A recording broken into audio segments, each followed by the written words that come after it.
Hey everybody, this is Jon Easdon from Anglers Covey, and thank you for joining us today where we're going to talk a little bit about the spring forecast. Now, this winter has been pretty good in Colorado and pretty good, in fact, all across the West. Here locally, we're on the Arkansas River today. The Arkansas Basin is actually the only basin in the state of Colorado that is below average snowpack, and it's just slightly below. So one of the things that happens this time of year in March and April are our two biggest snowpack gaining months. So we still have quite a bit of time to get some more snowpack in these basins to ensure more water throughout the season. Going a little north of us here in the South Platte Basin, the South Platte Basin is slightly above average and has been all winter. So we're looking pretty good up there for water in the South Platte system in general. The reservoir should be filling up this year. And again, everything in the South Platte and the Arkansas River, in the tailwater at least, is all dependent on downstream water demand. Largely, we don't know what's going to happen with these rivers. The more water we have in our snowpack, kind of gives us a better outlook on what the river flows will be. So a kind of blanket prediction here, but river flows in both of these rivers should look really good going into the spring. And one of the really interesting things about spring, a lot of people when they think of Colorado, they think of the winter being the coldest part of the year. And actually, the spring can be the coldest part of the year. We've had some very cold days here recently. Unbelievably cold, colder than anything we've seen all winter. So you want to keep that in mind. Don't put your first layer stuff up yet and get out the flip-flops quite yet. We're going to have a lot more, at least several more weeks where it's going to have the chance to be very cold and a lot of snow. And from a fly fishing perspective, one of the coolest things that happens as we start getting into spring is those water temperatures start to warm up just a little bit. Our sun angle's getting a little higher in the sky, we're getting longer days, and that's giving these water temperatures a chance to even creep up a couple of degrees. When that happens, it starts kicking a whole bunch of different bug life loose, namely our blue-winged olives.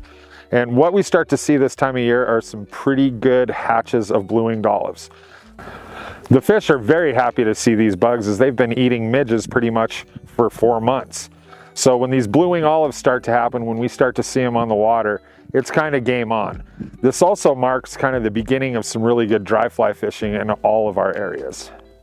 Now it's pretty easy to tell the difference between a blue-winged olive or any mayfly for that matter as compared to a midge. Our midge are pretty active in the larval stage and the pupating and merger stage. That's how we fish them a lot through the winter. Our blue-winged olives, in their nymph stage, they're excellent swimmers, so they're moving around a lot, especially as that water starts warming up. When they do emerge and hatch, they're very distinct. Any mayfly has a sailboat wing. And it's a really easy bug to tell when they do hatch. And I always like to tell people they're a very delicate bug. So when they do hatch, they fly very delicately. And conversely, when fish eat them, especially on top, they barely break the surface and have a sipping motion. So if you're seeing these sailboat winged bugs flying around, and usually they'll end up on you, it's pretty easy to tell that they're out, and you're seeing fish just barely break the surface, it's a dead giveaway that it's a blue-winged olive. And one of the most important things that we need to talk about during the springtime is the spawn. So all of our rainbow trout, our cutbow trout are going to be spawning in all of our fisheries. Here locally on the Arkansas River, they're kind of right in the middle of their game. We want to be very, very cautious when this is happening. We don't want to disturb those fish. The fish that are spawning, the natural reproduction is actually where a lot of these fish can come from. And if we see very large trout sitting on a spawning red, we want to ensure that that genealogy carries on through future generations. Those are bigger trout and more trout for our rivers, which will make the future much better for our fishery.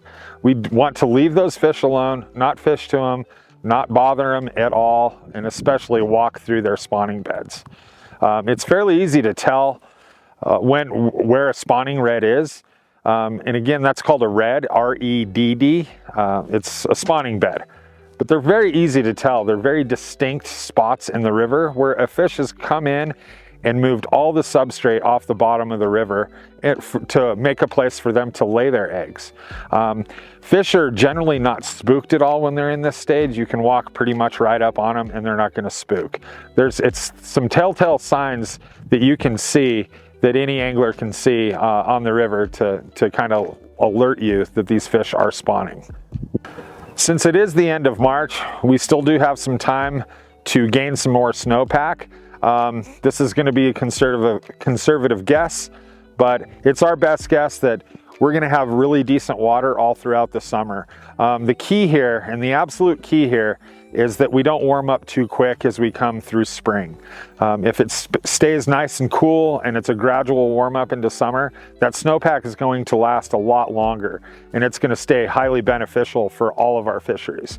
When it warms up too quick, we lose all that snowpack, and then we're in trouble later in the summer when we don't have water, and water temperatures become a concern and all of that stuff. So it's looking pretty good right now. We want to keep doing those snow dances and get a little bit more snowpack to feel a lot better. And then, you know, one of the questions I've been asked personally the last few weeks is, when do I think ice off is going to happen? That's a hard guess. It has been very, very cold. In particular in South Park, there's still about 25 inches of ice on 11 Mile. So I'm going to go maybe the third week of April before we start seeing open water. And you want to keep in mind that Spinney will not open until the ice is completely off the lake. Antero and 11 Mile, you're going to have some opportunities in that early ice off when the ice starts to recede from the shoreline. So if you guys have any questions about any of this stuff, come on into the shop. We're more than happy to talk to you and answer any questions, or drop a comment below. Until next time, thank you for joining us.